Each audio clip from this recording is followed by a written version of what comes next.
법인으로 투자를 하시는 게 유리할 수 있다. 특수관계인이 직원으로 등록돼 있다. 이렇게 하게 되면 언제 걸리는 거예요? 안녕하십니까, 행센 오영일입니다. 안녕하세요. 세무법인 명품 마곡지점의 반수현 세무사입니다. 네, 반갑습니다. 네, 반갑습니다. 자, 일단 오늘 저희가 먼저 좀 다뤄볼 주제는 저희가 얼마 전에 건강보험료를 좀 절약하기 위해서 네. 대부법인을 설립해서 GPL 채권에 투자하는 걸 제가 영상으로 제 채널에서 안내를 좀 드렸었는데 네네. 그러니까 많은 분들이 법인을 설립해서 직장 가입자가 되는 건 이해가 된다. 네. 오케이. 네. 근데 법인이라는 것은 기본적으로 들어가는 비용이 있지 않느냐. 네. 그럼 그 비용 대비했을 때 실익이 있느냐라는 질문들을 굉장히 많이 주셨어요. 네, 그래서 네. 오늘 세무사님 모시고 법인의 비용이나 세금과 관련된 부분을 좀 말씀 나눠보면 좋겠다. 네. 라는 생각을 좀 해봤습니다. 네네. 오늘 제가 좀 7가지 고객분들께서 자주 묻는 질문들에 대해서 준비를 한번 해봤는데요. 네. 일단 모든 답변의 가정은 1인 대부법인으로 10억 원을 투자하고 이자로 매출이 연간 8천만 원 발생한다는 기준 하에 네. 좀 말씀 부탁드리도록 하겠습니다. 네. 자, 첫 번째 질문입니다. 네. 자, 대부법인 운영에 들어가는 비용 도대체 어떤 것들이 있나? 네. 이것 좀 말씀 부탁드릴게요. 아, 네. 우선 대부법인 운영을 할 때 들어가는 비용들이 기본적으로는 임대료가 있을 거고요. 네. 예, 그리고 당연히 세무적인 부분에 대해서 도움을 받으셔야 되기 때문에 기장료 부분도 발생을 할 거고요. 네. 네. 그리고 혹시라도 이제 대표자 급여 혹은 직원들 급여 부분이 발생할 수 있을 거고요. 네. 그 외 기타 이제 협회비라든가 혹은 그 사업과 관계되어 있는 비용들이 네. 추가적으로 뭐 일부 발생할 수 있습니다. 네. 여기에서 이게 임대료, 기장료, 급여, 뭐 협회비 이런 것들이 있는데 네. 급여야 얼마로 책정하느냐에 따라 달라질 것 같고 네, 맞습니다. 그다음에 임대료도 어떤 물건에 들어가서 임차가 들어가느냐 네. 때에 따라 달라질 것 네, 같고 네. 협회비 같은 경우는 제가 답변을 드리면 5만 원 정도가 하거든요. 아, 네, 5만 네. 원입니다. 그럼 중요한 게 이제 기장료거든요. 네, 네. 세무사님들마다 기장료가 좀 많이 다를 수 네, 있을 것 맞습니다. 같은데 보통 어느 정도라고 보면 될까요? 뭐 보통이라는 개념보다는 네. 사실은 뭐 저희 입장에서 말씀을 드리자면 법인 같은 경우는 통상적으로 저희가 책정을 하는 기준 자체가 부가세 별도로 기장료 15만 원을 책정을 하고 있는데요. 네. 이런 상황이라면 결론적으로는 매출과 매입이 발생을 하고 그리고 인건비 신고 뭐 저희가 원천세 신고라고 말씀을 드리는데 네네. 인건비 신고에 대한 부분들이 신고가 계속 꾸준히 발생을 한다 그러면 그런 경우를 가정해 가지고 저희가 부가세 별도 15만 원을 요청을 드리고요. 네네. 지금 1인 대부법인 같은 경우는 사실상은 네. 뭐 매입 매출이 꾸준히 계속 뭐 일정 숫자 이상으로 발생하는 상황도 아니고 네. 그리고 이 인건비 신고라고 해봤자 결론적으로는 거의 비슷한 금액 혹은 뭐 변동이 있어봤자 뭐 인원수 대비 인원수로 뭐 1명 혹은 2명 뭐 3명 이 정도 수준이기 때문에 네. 사실은 15만 원을 책정을 해놨다곤 하지만 네. 통상적으로 저희가 투입하는 노력 혹은 시간 대비해서는 15만 원 정도를 다 청구드릴 수는 없을 수도 있어요. 아, 네, 그렇구나. 물론 이제 이게 상황이나 이런 거에 따라 다르긴 하지만 그래서 보통은 저희가 책정해 놓는 금액들이 상황에 따라서 10만 원이 될 수도 있고 12만 원이 될 수도 있고 15만 원이 될 수도 있고 아. 네, 약간 조금 차별을 두고 있습니다. 좀 합리적이네요. 그러니까 딱 얼마야라고 정찰제라는 게 아니라 네. 우리 세무 대리인 분들이 그 법인을 관리해 드리고 도움을 드리는 데 있어서 품이 얼마나 들어가느냐 네, 맞습니다. 거기에 따라서 이제 금액이 좀 결정될 수 네, 있다라는 건데 일반적인 법인들 같은 경우에 기본적으로 들어가는 품이 있다 보니 네. 그 일반적인 품의 기준으로 했을 때 한 15만 원 정도가 보통 형성이 되어 있는데 1인 대부법인 같은 경우에 사실 품이 들어가는 게 일반 법인보다 좀 적을 테니 맞습니다. 조금 더 조정이 될 수 있다. 네네, 라는 맞습니다. 얘기신 네, 거죠? 네. 좋습니다. 그러면 뭐 임대료, 기장료, 급여, 협회비 좋습니다. 자, 다음 질문입니다. GPL 채권 투자할 때 개인으로 하지 않고 법인으로 하는 이유 중에 하나가 네. 이제 세금이거든요. 네네. 개인으로 하게 되면 27.5%의 원천징수 세율을 적용받게 되는데 네. 법인으로 할 경우에는 흔히들 법인세 11%만 내면 된다. 네네. 이렇게 이해하시는 분들이 많으신데 네. 법인의 세금 이거 어떻게 되나요? 법인 같은 경우는 과세표준 금액 2억 원 이하는 법인세율이 지방세 포함해서 11%가 맞고요. 네. 과세표준이 2억 원이 넘는 금액에 대해서는 지방세 포함 22%입니다. 네. 예. 그리고 다만 여기서 이제 한 가지 더 생각을 하셔야 될 거는 대표자가 급여를 받아가기 때문에 급여에 네. 대한 소득세가 발생을 해요. 그쵸. 예. 소득세 세율 같은 경우는 6%부터 뭐 15%, 24%, 35% 이렇게 나가긴 하는데 네. 사실상은 금액적인 부분으로 보면은 아마도 35%까지 올라가는 건 쉽지는 않을 거고요. 네. 물론 뭐 상황이 있을 수 있긴 하겠지만 그쵸. 다만 소득세 세율이 6%, 15%, 24% 이렇게 올라가는데 그것까지 감안을 한다 그러면 아까 과세 표준이 2억 원 미만인 경우에 11%, 네. 법인세 세율 11%, 네. 그리고 개인이 소득을 가져가서 소득세로 납부하는 금액이 결국은 6.6% 혹은 16.5% 네, 혹은 네. 많으면 26.4% 네. 뭐 이렇게 갈 거예요. 네. 예, 이것까지 감안을 하신다고 하면 사실상은 11%에 6.6%, 11%에 16.5%, 네. 11%에 26.4% 더한 금액이나 마찬가지 아니냐라고 생각을 하실 수는 있거든요. 네.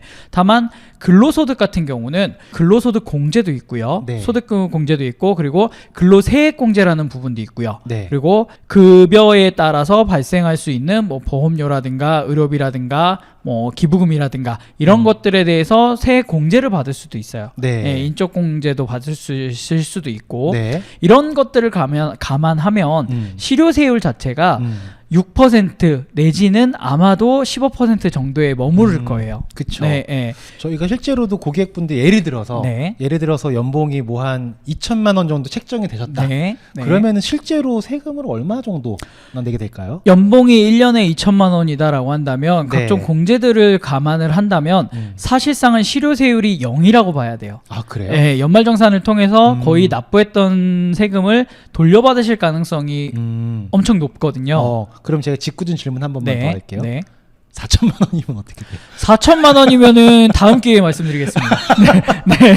네. 4천만 원일 경우에는 네. 실효세율 자체가 소득공제라든가 세액공제라든가 이런 걸 감안을 하면은 네. 15%에 걸치긴 할 거예요. 네. 최고 세율은 15%일지 몰라도 네. 실제적으로 1원부터 1200만 원까지는 6%이기 때문에 전체적인 실효세율로 보면은 한 10%에서 11% 정도라고 생각을 하시면 될 것 같고요.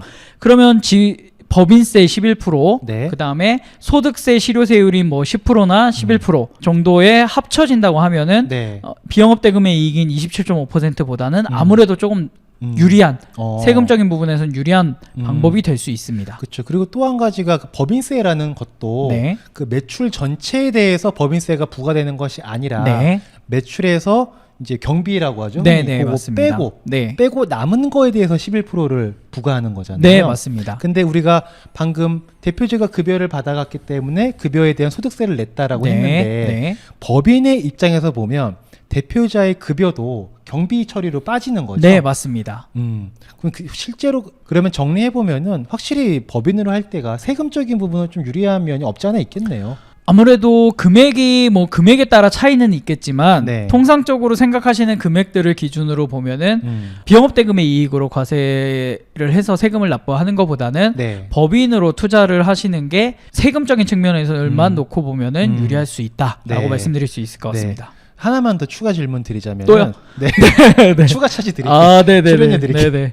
법인은 경비 처리나 이런 것들이 네. 가능하잖아요. 네. 근데 개인이 투자했을 때 27.5%가 적용되는데 네, 이거는 네. 뭐 경비나 뭐 비용이나 이런 거 할 게 없나요? 금융소득에 대해서는 네. 필요경비라는 개념 자체가 없습니다. 알겠습니다. 네, 여기까지입니다. 네. 네. 자, 그리고 다음 질문입니다.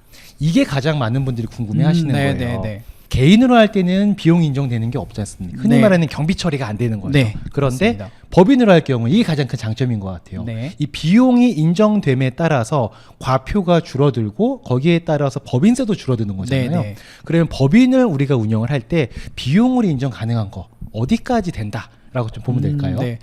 우선 비용이 인정 가능한 뭐 정해져 있는 항목들은 있지만 네. 그 항목에 세부적으로 어떻게 썼을 때는 되고 어떤 경우에 어디서 썼을 때는 안 되고 어디서 썼을 때는 되고 이런 것들이 정해져 있진 않아요. 다만 기본적인 내용 자체는 사업과 관계가 있는 비용 같은 경우는 당연히 경비 네. 처리가 가능하다라고 보시면 되고요. 이 사업과 관계가 있다라는 거에 포커스를 맞추셔야 되거든요. 누가 보더라도 이거는 사업과 관계돼 있다라는 비용들이 있을 수 있죠. 그래서 그쵸. 그 비용들에 대해서 비용이 이제 어느 정도만큼 쓸 수 있느냐, 혹은 어느 정도까지 이게 과연 타당한 비용이냐 이런 것들을 상식적으로 봤을 그렇죠. 때. 네. 예, 그런 비용들만 인정이 된다고 보시면 되고요. 그런 비용들의 가장 기본적인 게 아까 말씀드렸던 임대료라든가 네. 그리고 협회비, 예, 그리고 인건비, 네. 그리고 그 외 기타 이제 그 이 법인을 운영함에 있어서 혹은 투자를 함에 있어서 뭐 이체 수수료가 될 수도 있고 네. 아니면 예금 입출금 뭐 거래 내역에 대한 그 입출금 통지 그쵸. 수수료가 될 수도 있고요. 그쵸. 예, 뭐 통장을 발행한다거나 아니면 사무실을 이용하면서 직기 비품이라든가 네. 혹은 그 이 투자를 위해서 사무실을 임차를 했는데 네. 그 임차에 들어가는 사무용 집기, 뭐 컴퓨터가 될 수도 있고요. 이런 것들에 대해서는 사업과 관계가 있다라고 한다면 비용 네. 인정을 받을 수 있습니다. 우리가 이런 분들이 간혹 있으세요. 네. 법인카드를 막 쓰는 거예요. 네네.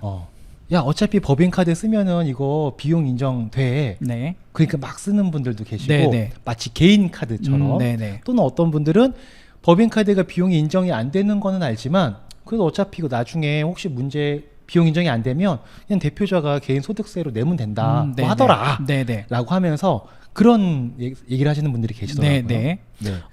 우선 말씀하신 대로 법인 카드는 인격 자체가 다른 사람의 카드나 똑같아요. 네. 제가 센터장님의 카드를 갖고 마음껏 쓰는 거랑 똑같은 거죠. 싫은데?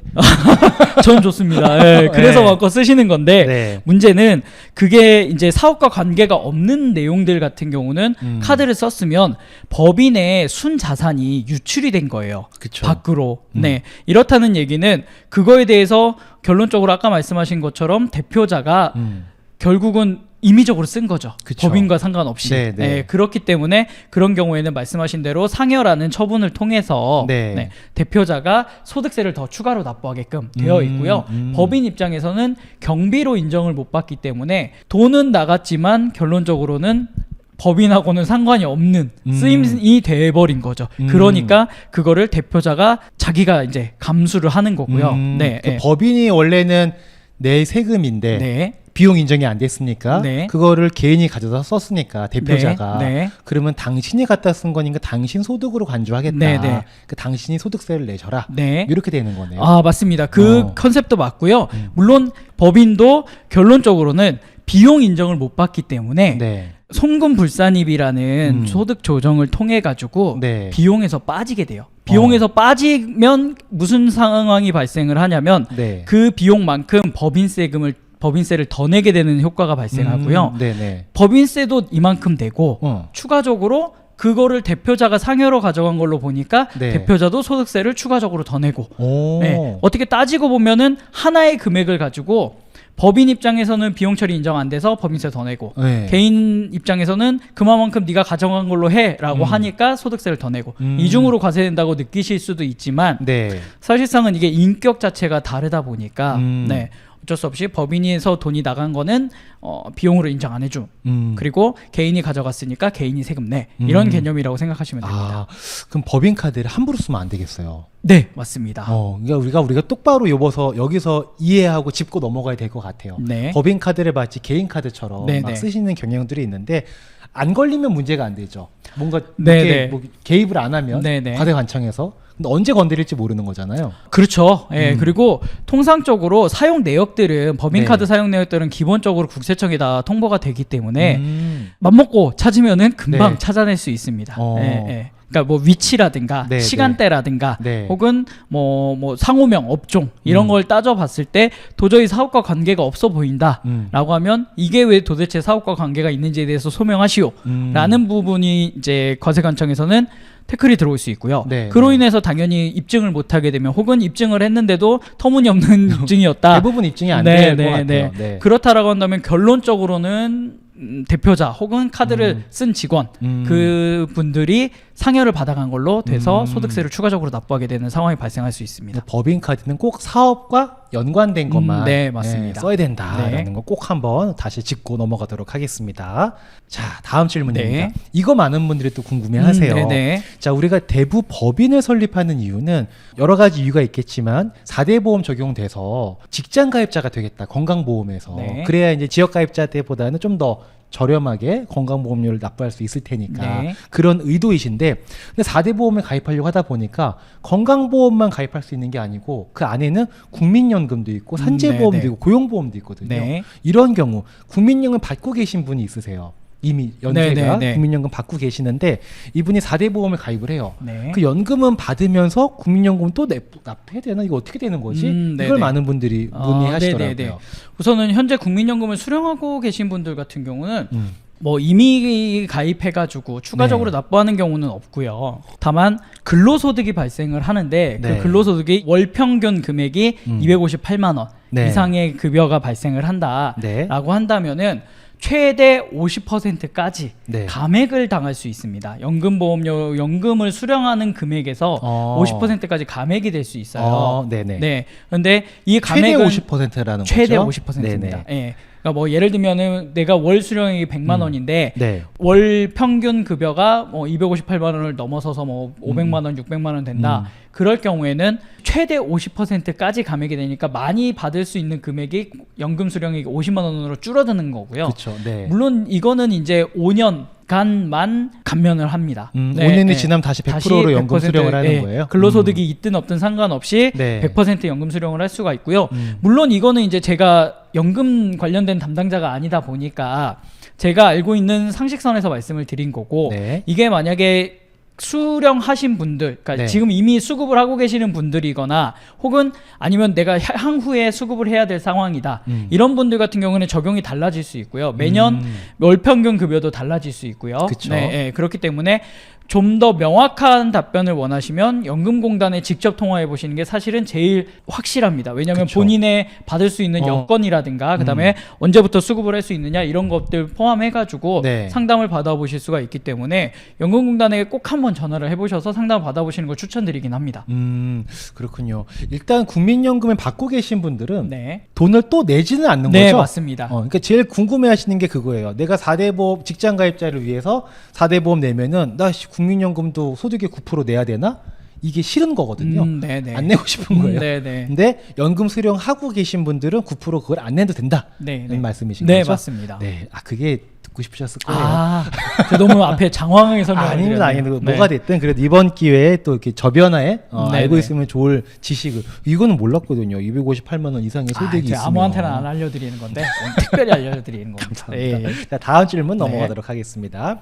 자, 요것도 많은 분들이 물어보십니다. 네. 남편이 대부법인을 설립을 하신 거예요. 네. 그러면 그래, 그럼 내가 남편 회사로 들어가면 나도 직장 가입자가 될 수 있지 않을까? 네네. 사실상 들어간다는 얘기는 여기서 업무를 보거나 그런 건 좀 아닌 것 같고, 왜 네네. 우리 은근히 사업하시는 분들이 비용 좀 이렇게 하려고 네네네네. 이렇게 하잖아요. 이렇게 네네. 직원 등재하고 네. 막 그런 거 얘기하시는 거거든요. 네. 이렇게 해도 안 될 것 같기는 한데 어떻습니까? 우선 결론을 말씀드리면 안 됩니다. 네. 다만 이게 아까 말씀하셨던 것처럼 사실은 이 제일 과세관청에서 눈여겨보기 쉬운 게 네. 단독 법인인데 특수관계인이 직원으로 등록돼 있다, 등재돼 있다 어. 이렇다라고 한다면 누가 보더라도 의심의 눈초리로 볼 수밖에 없거든요. 그렇죠. 특수관계인이라고 하면 보통 가족들을 얘기하는 그렇죠. 건가요? 특수관계인이라고 한다면 보통은 이제 직계, 좀비속부터 배우자, 네. 뭐 사촌 이내 혈족 뭐 이런 것들 그 나머지 분들은 뭐 논외로 하더라도 네네. 사실상 보통 통상적으로 배우자, 뭐 부모님, 혹은 성인 자녀, 네. 뭐 사돈, 뭐 팔촌, 네. 사촌, 네. 뭐 이런 분들은 연 다 닿는 이제 사람들, 그렇지. 네, 다 등록을 하는데 기본적으로 세무서에서 제일 눈여겨보기 쉽고 확인하기 쉬운 게 네. 1차적으로는 실제 일을 했냐. 일을 했느냐. 실제 근무를 했냐. 그러면 근무에 따라서 실제 근무를 했다 그러면 그 근무한 뭐 이메일을 주고받았던 업무 지시 내역이라든가 네. 출퇴근 기록이라든가 네. 이런 것들을 제출하지 않으면 음. 당연히 입증할 방법이 없겠죠. 뭐 CCTV 같은 걸 계속 제출할 수 있는 것도 아니고. 그쵸. 네. 그래서 뭐 책상이 2개 있다고 해서 다 거기서 근무하는 것도 아니기 맞아요. 때문에 일반적으로는 세무서에서는 제일 눈여겨보기 쉽고 눈에 확 들어오는 것들이 특수관계인들이 직원으로 등록돼 있는 경우, 이게 제일 눈여겨볼 수밖에 없는 거고요. 네. 말씀드렸다시피 사실은 그냥 등록해서 비용 처리하는 게 문제가 아니라 네. 이게 나중에 어떤 파급을 갖고 올지 어떤 내용 때문에 문제가 생길지를 생각해 보시면 네. 1차적으로는 당연히 법인 입장에서는 뭐 예를 들어서 대표이사의 배우자를 연봉 3천만 원에 연봉을 지급했다. 네. 예, 3천만 원의 연봉을 지급했다라고 해가지고 그만큼 법인세를 덜 냈을 거 아니에요. 3천만 원에 해당하는 법인세만큼을 덜 냈을 텐데 이게 나중에 문제가 생기면은 그 내용들이 이제 다 부인이 되면 결국은 법인 입장에서는 3천만 원에 상당하는 법인세를 적게 낸 거기 때문에 그에 따라서 당연하게 법인세가 추가로 추징되는 경우가 그렇겠죠. 추징이 될 거고요. 네. 또 하나는 문제는 뭐냐면 네. 아까 이제 사업과 관계가 없는 비용을 썼을 때처럼 네. 법인에 있는 자산이 네. 밖으로 유출이 된 거잖아요. 그쵸. 그 유출된 돈을 그럼 누가 가져온 걸로 볼 거야? 그러면 결론적으로 남는 사람은 대표이사밖에 없거든요. 그쵸. 네. 대표이사가 가져간 걸로 보겠다 아. 하면 대표이사는 3천만 원의 근로소득이 늘어나니까 그에 상당하는 만큼 당연히 소득세를 더 추가적으로 추징당하게 될 거예요. 아, 그렇네요. 네. 법인 입장에서는 세금 더 나가는 거는 뭐 그러려니 하더라도 네네. 그 돈이 대표자 그 상여로 처분이 되면은 대표자 급여로 합쳐져서 소득세를 더 내게 되니까 그쵸. 결론적으로는 메리트는 하나도 없고 불이익만 발생하게 되는 그러니까요. 상황이 발생합니다. 근데 이게 어떤 분들은 또 이렇게도 얘기하세요. 안 걸리면 문제가 안 되는 거 아니냐. 네. 우리 그렇게 오래 할 거 아니고 그냥 한 네. 5년 정도 하다가 네네. 접을 거다. 네네. 또 이런 말씀도 있더라고요. 네. 아, 그런데 이거는 연수에 상관없이 네. 폐업을 하더라도 조사 권한은 있습니다. 아, 우리가 폐업을 했더라도 네. 가게 문 닫았어도 네. 너는 옛날에 그렇게 했었잖아 그렇죠. 라고 할 수 있다는 네, 거죠. 맞습니다. 그러니까 그 제척기간이라는 기간이 있기 때문에 폐업 여부와는 상관이 없어요. 사실상은. 왜냐면 그거는 이미 사업을 하고 있을 때의 일이었기 때문에 폐업 여부와는 상관이 없고요. 그렇죠. 문 닫았다고 잘못했던 게 덮어지는 건 네, 아니죠. 맞습니다. 네. 네. 저 같은 경우는 저희 고객분들한테 이렇게 좀 안내를 드렸었어요. 네. 이런 경우라면은 차라리 법인 운영에 대한 고정 비용이 들긴 하겠지만 아내분 이름으로 따로 법인을 그냥 세워라. 그 남편분 명의의 법인에 들어가려고 하지 말고 네. 어차피 이분들은 지금 따르는 사업을 하려고 하는 게 아니고 법인을 세워서 GPL 채권 투자하려고 하시는 거니까 이게 어려운 일은 아니니까 그냥 아내분도 대부 법인을 세우셔라. 그래서 각자의 법인에서 각자 그냥 급여를 받고 각자 직장가입자가 되셔라. 그리고 아내분께서 법인 운영할 때 들어가는 비용을 그냥 보험료라고 생각을 하셔라. 괜히 남편 명의 법인에 들어가 있다가 나중에 문제가 생기면 더 큰 비용이 나가고 문제가 될 수 있으니 차라리 그냥 고정돼 있는 일부의 비용을 인정을 하고 그 상태에서 이제 플랜을 짜는 게 훨씬 더 합리적일 것 같다라는 말씀을 드리는데 이게 맞는 거겠죠? 예, 뭐 결론이 맞다 틀리다를 말씀드리고 싶은 건 아니고요. 기본적으로는 직원을 등록을 함에 있어서 과연 사업과 관계가 있느냐부터 시작해서 여러 가지 따져야 될 것들이 많아요. 예, 그 여러 가지 따져야 될 것들 중에 당연하게도 실제 일을 했냐라는 부분에 있어서 항상 문제 제기 여지가 있기 때문에 사실은 피하셔야 될 것 같고요. 센터님께서 말씀하신 방법대로 아예 차라리 자산을 나누면서부터 시작해가지고 각자 투자를 해서 각자 소득이 발생하는 걸로 가게 되면 아무래도 실제 일을 했냐 안 했냐 혹은 실제 지급이 됐냐 안 됐냐 이런 부분에 있어서 조금이나마 자유로울 수는 있겠습니다.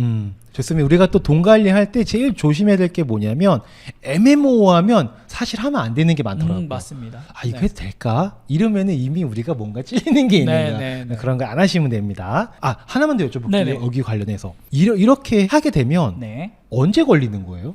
아, 언제 걸린다는 거 정해져 있는 건 아니고요. 일단 원천세 신고만 들어가도 리스트에 올라가겠죠. 이상한데? 눈여겨보는. 그렇죠. 그러니까 실제적으로 이게 업종 같은 것도 많이 보고요. 과연 직원이 필요한 업종이냐라는 것도 볼 수밖에 없거든요. 그렇죠. 예를 들어서 뭐 사무실을 꼭 지켜야 되는 상주 인원이 필요하고 외부에 영업하는 사람이 필요하다 그러면 당연히 기본적으로 2명은 필요할 수 있으니까 그런 거는 그럴 수 있지라고 넘어갈 수도 있지만 그게 아니라 이게 지속적인 사무실 업무가 상주에서 업무가 필요한 상황이 아닌데 직원이 있다 그러면 이거는 당연히 누가 보더라도 이상한 거죠. 특히나 이런 비슷한 업종이 부동산 임대업이에요. 맞아요. 부동산 임대업 같은 경우는 상주에서 업무를 처리할 만한 그 업무량이 있는 건 사실은 아니거든요. 그런데 직원이 여러 명이 있다 혹은 특수관계인들이 직원으로 돼 있다 이러면은 누가 보더라도 이상하죠. 그래서 그런 경우라면은 얼마든지 세무서에서도 눈여겨보고 있고 언제든지 폐를 만지작만지작하고 있을 수 있다라는 거 그렇게 생각하시면 될 것 같습니다. 그들의 폐가 되지 않는 게 중요하겠네요. 네, 그렇습니다. 네. 오케이, 자 이해됐습니다. 자 다음 질문 넘어가겠습니다. 자 이런 질문도 엄청 네. 많습니다. 네네. 이제 우리가 고객분들께서 법인을 이미 하고 있으신 거예요. 네. 어떤 사업이든 법인을 하고 있으신데 그럼 대부업만 따로 추가하면 되나요? 따로 설립해야 되나요? 이런 걸 많이 물어보시더라고요. 네. 네. 우선 법인 세법상으로는 네. 법인이 어떤 업종을 영위하는지는 상관이 없습니다. 예, 그러니까 도소매도 할 수 있고 제조업도 할 수 있고 건설업도 할 수 있고 얼마든지 법인 하나로 여러 가지를 사업을 할 수 있어요. 네. 광고업도 할 수 있고 여러 가지 사업을 할 수 있지만 통상적으로 이 대부업 뭐 금감원이나 혹은 그 시군구청의 인허가를 받아야 되는 이런 대부 업종이라고 한다면은 네. 아무래도 관리를 하는 데 있어서 더 타이트할 수밖에 없기 때문에 그런 경우라면은 법인의 여러 가지 업종이 있는 법인보다는 네. 당연히 대부업만 있는 업종을 선호할 수밖에 없고요. 그게 관리하기도 더 수월하고 눈에 띄는 것도 확인하는 것도 네, 훨씬 더 수월하겠죠. 네. 따로 하는 게 클리어하긴 하네요. 그럼요. 네. 네. 네. 아 이런 것도 좀 질문 드려보고 네. 싶은데요. 그 법인 중에 제조업체들 많이 있잖아요. 네네. 그러면 제조업체 같은 경우에는 정부 지원이라든지 네. 뭐 이렇게 중진공, 소진공 네. 이런 지원제도를 많이 활용할 수 있는 네네. 그런 좀 열려 있는 업종이라고 보여지는데 네. 그분들 같은 경우에도 대부업이 추가가 돼 있으면은 그런 지원 혜택을 활용할 때 네. 애로사항이 생길 수도 있겠네요. 그럼요. 왜냐면은 이게 오롯이 제조업만을 영위하는 사업자가 아니라 네. 제조업만을 영위하는 사업자가 아니라 그 제조업을 제외한 나머지 업종들이 같이 혼재가 되어 있다라고 한다면 네. 평가를 함에 있어서 과연 제조업만 따로 떨어뜨려서 평가를 할 수 있느냐 사실은 거의 불가능하다고 봐야 되거든요. 네, 왜냐하면 임의적인 게 너무 많이 들어가거든요. 예. 뭐 이런 뭐 테이블 하나가 대부업과 관련이 있는 건지 제조업과 관련이 그치. 있는 건지 도소매업과 관련이 있는 건지 뭐 이름이 써 있고 실제적으로 그게 그쵸. 주장은 한다고 하더라도 받아들여질지 의문이기 때문에 그런 것들 때문에 이게 명확하게 구분이 안 돼요. 예. 그렇게 비확실성이 있기 때문에 굳이 그거를 좋게 보지는 않는 거죠. 약간 이렇게 정리하면 되겠네요. 어딘가에 평가를 받거나 우리의 회사 자체를 노출해야 되는 네. 그런 업종에 계신 분들은 네. 대부업을 추가하는 것보다는 따로 별도로 설립하는 게 더 깔끔하고 속 편하겠네요. 네, 비용이 좀 맞습니다. 든다 하더라도. 네. 예, 괜히 요거 좀 비용을 절감하려고 하다가 더 큰 혜택들을 놓치는 꼴이 되면 네. 안 되기 때문에 네, 맞습니다. 예, 그런 의도로 생각해 주시면 될 것 같습니다. 자, 숨가쁘게 달려왔고요. 아우, 네. 마지막 질문. 또 남았습니까? 자, 마지막 질문입니다. 네. 대부법인 같은 경우에는 네. 5천만 원 자본금으로 설립을 할 수가 있지 않습니까? 네네. 근데 고객분들께서 나는 10억을 투자할 건데 네. 그러면은 자본금으로 10억을 다 넣어서 하는 거냐? 네네. 라는 질문들을 많이 하시거든요. 네네. 이거 좀 어떻게 됩니까? 우선 자본금이 꼭 10억이 있어야 되는 건 아니고요. 예, 자본금이 5천만 원으로 설립이 됐다고 하더라도 네. 법인 대표자의 가수금 처리로 해서 네. 나머지 자금에 대해서 차입을 해서 네. 법인이 투자할 수 있는 여지는 있습니다. 그러니까 꼭 5천만 원짜리 법인이라고 해서 네. 5천만 원만 운용할 수 있는 건 아니고 네, 맞습니다. 5천만 원짜리 법인이라 할지라도 네. 대표자에게 돈을 빌려오는 가수금 네. 형태로도 네. 운용할 수 있는 여지가 있다. 네, 맞습니다. 라는 내용인 거죠. 네, 네. 그러니까 요거 되게 많이 물어보시더라고요. 우리가 만약에 자본금으로 10억을 넣게 되면 네. 어떤 일들이 생기나요? 자본금으로 10억을 넣게 되면은요, 일단은 법인의 가치 자체가 10억으로 평가가 될 거고요. 네. 설립하자마자 뭐 네. 당연한 얘기겠지만, 그쵸. 네. 그리고 그 10억을 다시 어찌 됐든 뭐 회수를 한다는 개념으로 보면은 네. 이 회사가 해산을 해야만 그 자본금을 다시 회수를 할 수가 있어요. 네.